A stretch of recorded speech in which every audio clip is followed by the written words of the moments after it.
प्रसंग का शीर्षक है मूर्ख कौन। गांव के मेले में एक अनपढ़ देहाती ने कांच के सामान की दुकान सजा रखी थी। तरह तरह के कांच के टुकड़े व कांच के आभूषण उसने दुकान पर रखे हुए थे।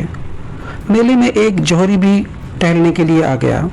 उसकी नज़र उस दुकान पर रखे एक विलक्षण कांच के टुकड़े पर पड़ी जो सबसे विचित्र रूप से चमक रहा था। जौहरी की आंखों को परखते देर न लगी कि ये मूल्यवान माणिक है। फिर भी दुकानदार को फुसलाते हुए पूछा, भाई इस कांच के टुकड़े का क्या लोगे? दुकानदार बोला, 20 रुपये। जौहरी को सौदेबाजी करने की आदत थी। उसने 15 रुपये की कीमत लगा दी, लेकिन दुकानदार भी टस से मस न हुआ।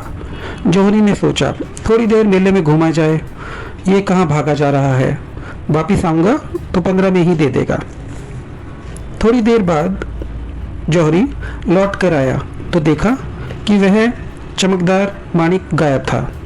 उसने पूछा, अरे वह कांच का टुकड़ा कहाँ गया? दुकानदार बोला, वह तो मैंने 25 रुपये में बेच दिया।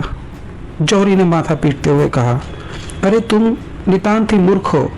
1.25 लाख की कीमत का माणिक तुमने 25 रुपये में बेच दिया। दुकानदार बोला कि साहब, मूर्ख मैं हूँ या कोई और? मुझे तो मुफ्त में पड़ा हुआ मिला था जिसके मुझे 25 रुपये मिल गए, किंतु आप तो ये जानते थे वह कितना कीमती माणिक है, फिर भी आपने 2-4 रुपये के हेर फेर में उसे गवा दिया। तो आप ही बताइए कि आखिर मूर्ख कौन हुआ? ये कहानी नितांत शिक्षाप्रद है।